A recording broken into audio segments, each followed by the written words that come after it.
Bonjour et bienvenue sur cette vidéo au cours de laquelle je vais vous montrer l'essentiel de Tipeesoft. Quand vous rentrez dans l'application, vous vous trouvez face à ce menu et vous pouvez choisir le dossier sur lequel vous voulez travailler en l'appelant ou tout simplement en le sélectionnant, l'exercice sur lequel vous voulez travailler, par exemple 2023, et l'arborescence avec laquelle vous voulez afficher le compte. Si vous créez un nouveau dossier, c'est très simple, il suffit de cliquer sur Gérer dossier ici et de le créer en 2 secondes et de créer ensuite les exercices sur lesquels vous voulez travailler. Ici, si je demande la gestion des exercices pour Simplesoft, vous voyez qu'il apparaît que ces exercices-là ont été créés et que des FAQ ont été importés. Je reviens sur le menu d'accueil et je vais imaginer que c'est un dossier nouveau et que je n'ai pas encore fait d'arborescence sur ce dossier. Donc, je clique ici sur Rapport annuel, où apparaît le nom du dossier et l'exercice que je veux faire apparaître. Pas d'arborescence pour l'instant. Une date pivot, qui est la date à laquelle je considère que la comptabilité est à jour et peut faire l'objet d'un reporting, même si j'ai des écritures postérieures. Et cette date pivot va aussi me permettre d'afficher après la date pivot jusqu'à la fin de l'exercice les valeurs de budget si j'ai fait un budget.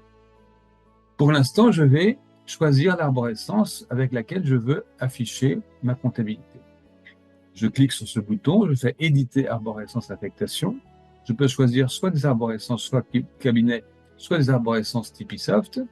Là, j'ouvre les arborescences Tipeesoft. À terme, elles se nourriront d'arborescences sectorielles. Et je vais choisir de travailler avec l'arborescence standard tableau de gestion, qui est une arborescence destinée à satisfaire à l'ensemble des entreprises, quelles que soient leurs activités. Voilà l'arborescence qui apparaît. Je vais l'affecter au dossier en lui donnant, pour l'exemple, un nom personnalisé et en l'enregistrant sur le dossier, ce qui va me permettre ensuite de demander à ce qu'il affecte les comptes du dossier sur cette arborescence en cliquant sur cette petite case ici, tous. Et vous voyez que les comptes arrivent immédiatement dans ce tableau. Pourquoi les comptes? Parce que derrière chacune de ces lignes de catégorie, il y a les comptes qui sont affectés, car j'ai mis ici des formules qui me permettent de faire leur affectation directement. Je vois immédiatement sur ce tableau que j'ai une ligne sur le chiffre d'affaires négoce, alors que mon activité est manifestement une activité de service. Je vais donc modifier la présentation pour cette ligne CA négoce. J'ai plusieurs possibilités pour le faire. Je peux laisser les choses en l'état de la structure du tableau et aller chercher, puisque je suis en mode édition, les comptes que je peux déplacer d'une catégorie à une autre. Et vous voyez que maintenant, ces comptes figurent dans la catégorie CA Service en bleu foncé car elles ont été affectées manuellement, alors que celles qui sont en bleu clair ont fait l'objet d'une affectation automatique. J'ai une autre possibilité également de faire, et je repositionne les comptes dans le CA négoce, c'est de dire que ce n'est pas les comptes que je veux déplacer, mais la ligne CA négoce que je veux, en l'occurrence, repositionner dans les services, que je peux d'ailleurs renommer, en appelant par exemple CA produits d'accessoires.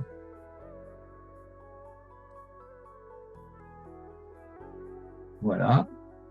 Et qui figure cette fois-ci bien en dessous de la ligne CA service. Vous voyez que c'est très simple de modifier un tableau et après je peux supprimer l'activité négoce et l'activité production. Ils n'ont effectivement aucun intérêt particulier sur ce dossier.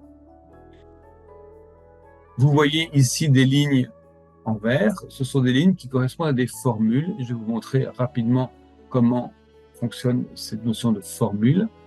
D'autant plus que comme j'ai rajouté CA produit d'accessoires à CA service, la formule marge sur service, le pourcentage de marge sur service va être à modifier Donc, je vais sur cette ligne-là, je clique sur le petit bouton et je vois qu'effectivement, ma formule, c'est bien la marge sur service et celle-ci, elle est bonne parce qu'elle additionne bien tous les comptes qui rentrent dans le service. Mais en revanche, il ne me divise que par le CA service et il faut donc que je rajoute le CA produit accessoire. Je respecte les règles arithmétiques en ouvrant ici, une parenthèse. Je vais additionner, donc après le petit tréma, je fais un plus. Mon curseur se trouve à droite du plus, donc je peux automatiquement prendre la ligne CA accessoire, la déplacer ici, elle vient se positionner à l'endroit du curseur. Je n'ai plus qu'à fermer la parenthèse après produit accessoire pour que ma formule soit terminée et pertinente. Vous voyez à quel point tout ceci est simple. Je vais vous montrer maintenant comment réaliser rapidement un budget. Là, en l'occurrence, je vois que mon exercice n'est pas fini. Je vais créer mon budget 2023 pour pouvoir projeter mon résultat 2023 et je vais le faire à partir des comptes de 2022. Donc, j'appelle ici l'exercice 2022. Toujours sur la même arborescence. Et je fais ici, OK, extrapoler vers budget futur. Et là, vous voyez que j'ai un tableau des valeurs de 2022 et je dois préciser sur quel exercice cible je veux créer mon budget. Et là, je vais demander 2023. Je vais également préciser le budget sur lequel je veux mettre mes données, sachant que je peux avoir plusieurs hypothèses de budget. Et ici apparaît donc l'état où je vais construire mon budget 2023 à partir des données 2022. Je peux le faire de façon très simple en donnant un taux d'augmentation, par exemple, au niveau de la catégorie coût de fonctionnement, je mets 10%, et tout ce qui est en dessous va être augmenté de 10%, et vous voyez que ça l'est au niveau des catégories, mais bien entendu également au niveau des comptes, ce qui est très important à comprendre dans la logique de Tipisoft, car vous verrez que les budgets sont établis au niveau des comptes, même s'ils sont calculés au niveau des catégories, ce qui permet de pouvoir avoir n'importe quel type d'arborescence avec les valeurs budgétées, puisque ce sont les comptes qui les portent et non pas les catégories. Autre possibilité de modifier et de construire mes budgets, par exemple, si je veux faire au niveau de mon CA service, non pas une augmentation globale, mais dire je veux mettre 4,5 millions au lieu de 4,105 millions, je saisis ici 4,5 millions et vous allez voir que tout va se recalculer chaque mois et sur chacun des comptes en fonction de l'historique et de la saisonnalisation. Voilà comment il est effectivement très simple de construire un budget dans Tipisoft. Une fois que ce budget est terminé, vous pouvez générer les écritures correspondantes. Le budget s'enregistre et les écritures se génèrent. Les écritures de budget étant générées, vous pouvez ensuite demander sur 2023 en sélectionnant bien entendu le scénario budget sur lequel vous avez travaillé. Et vous voyez qu'ici apparaissent les écritures budgétaires pour octobre, novembre, décembre. Si je veux voir la totalité du budget, j'ai juste ici à cliquer avant pivot budget aussi. Et là, j'ai donc tout le budget que je viens de mettre en place sur la procédure précédente qui apparaît.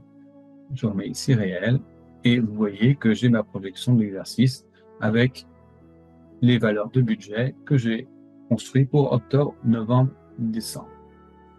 Une fois ceci fait,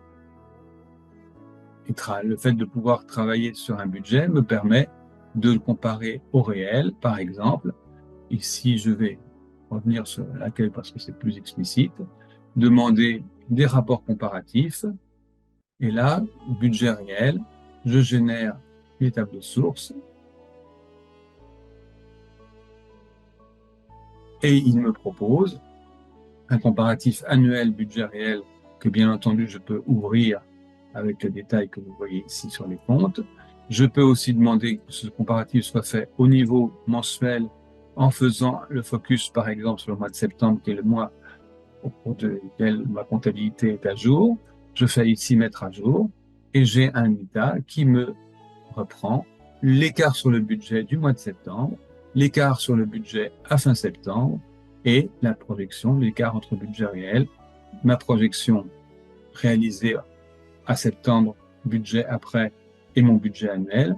Donc, je peux analyser absolument l'ensemble de mes comptes, de mes lignes, pour savoir où se trouvent mes écarts. Autre possibilité que j'ai ici, qui est effectivement intéressante, je peux avoir une vision multi-exercice.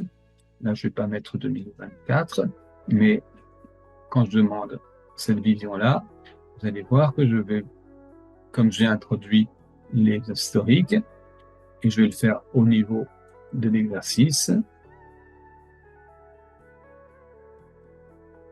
j'ai la possibilité de voir mes évolutions et mes évolutions 2021-22 avec la projection de mon résultat 2023. Vous voyez que c'est extrêmement simple à obtenir et très utile pour faire un suivi de pilotage de cette activité. Voilà, très rapidement, une petite présentation des fonctions essentielles de restitution, détermination d'arborescence et construction de budget simple que vous pouvez faire avec Tipeesoft. Je vous remercie de votre attention.